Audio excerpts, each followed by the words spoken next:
As we head into the holidays, you know it's the most wonderful time of the year for retail. So you might want to own a real estate investment trust that does retail. Something like Brixmor Property Group, which owns and operates nearly 400 open-air shopping centers with some big-name anchor tenants like TJX or Ross Stores, Kroger, Publix. At a time when Americans across the country have been fleeing the cities for the suburbs, this might be exactly the kind of retail space that's working. No wonder Brixmor stock has rallied from $7 and change last spring to $24 and change today. In fact, the stock just jumped to a multi-year high after the company delivered an excellent beat and raise quarter last night. Even after this incredible run, though, Brixmor still pays you an almost 4% yield, thanks to the dividend hike they announced yesterday. So can it keep running? Let's check in with Jim Taylor, the president and CEO of Brixmor Property Group, get a better read on the quarter and what it means for the industry. Mr. Taylor, welcome back to Mad Money. Jim, thank you for having me. Okay, so it's been a little bit since you've been on. So I was thinking maybe you could just refresh us, it's been 2 years actually, about what your strategy is, and particularly because you've got a great anchor strategy that I think makes it so that you've got good growth and a lot of conservative people in your stock correctly. Well, thank you, Jim. As you know, we own a portfolio of about 400 shopping centers across the U.S. We're one of the largest landlords to TJX, Burlington, Kroger, many other sort of bellwether retailers. And about 60% of our space is devoted to anchors. About 40% is devoted to small shops. Our strategy is a bit differentiated within the sector, though, in that we really are focused on a value-added approach to investing in these shopping centers, capitalizing on a low rent basis to put capital work to accretively bringing in better tenants at better rents to really drive out performance. I need you to go into that more because I know that the one near me has had this happen where you basically have these leases and then it looks like that the place goes dark a little bit. And what people have to recognize is not that Brixmor's in trouble, it's the exact opposite. You will now be able to get a better tenant in, maybe a national or even an international food chain, and everybody benefits. It's really great, Jim, and thank you. For example, near where you grew up at Ivy Ridge, we replaced an old tired A&P with a nice new urban format Target. And not only did we get a great return on the capital that we invested to bring Target into that shopping center, but as you can imagine, we saw a follow-on benefit in terms of lease up of the small shops, as well as an appreciation in the average market rent for that shopping center.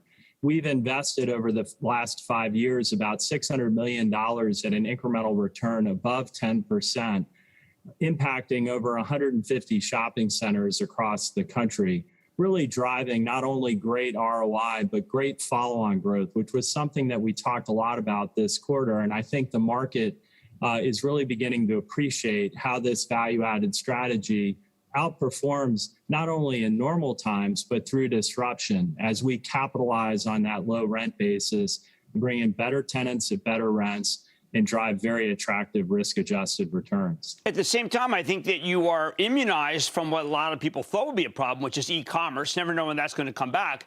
But your places are set up to be able to deal with any e-commerce threat. Well, you know, the pandemic really showed the durability and resilience of our portfolio. These tenants are necessary to the communities they serve. And importantly, they're very proximate to where people work and live.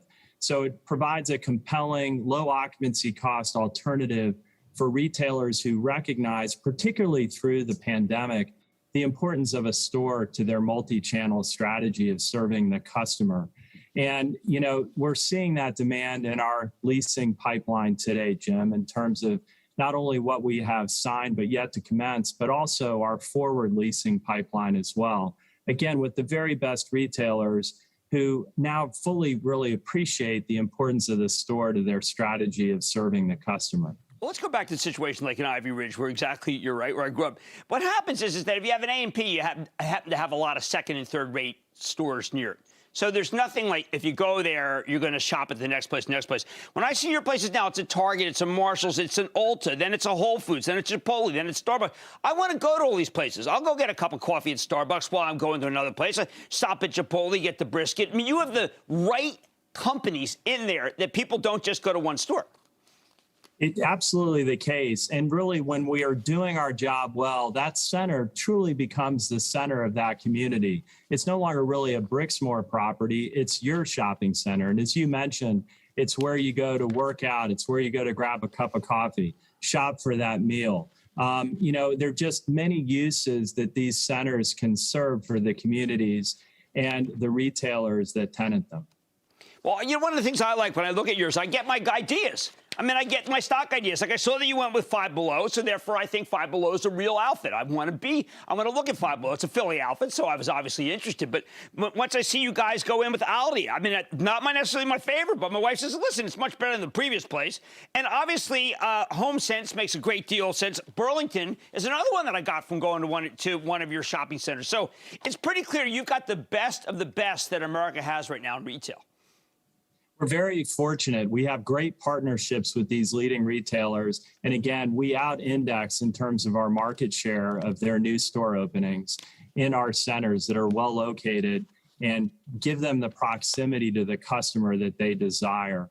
It's a very exciting time for us, Jim, as we continue to improve our portfolio and capitalize on great follow-on demand from these best-in-class retailers, as you mentioned.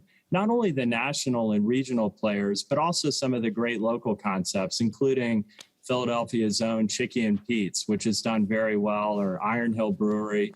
There's an opportunity for us to bring in the right mix that truly connects with and serves that community and drive a very attractive return while doing so. It's all part of that value-added strategy I referenced, and a little bit of part of what makes Brixmor different in the sense that we have older, well-located centers with attractive rent basis that allows us to bring in these great new tenants accretively. We can make money doing so and then benefit from the follow-on traffic and leasing and momentum that these types of tenants create for our centers. I want people to understand it's hard to get a good solid 4% without concern. And I'm not concerned at all about Brixmor. I also have my Chicky and Pete's on Sunday when I go to the Philadelphia Eagles. I want to thank you so much, James Taylor, President and CEO of Brixmor. This is a keeper. I love yield. You should too. Great to see you, sir. Thank you, Jim. I appreciate it. Mad Money's back here after the break.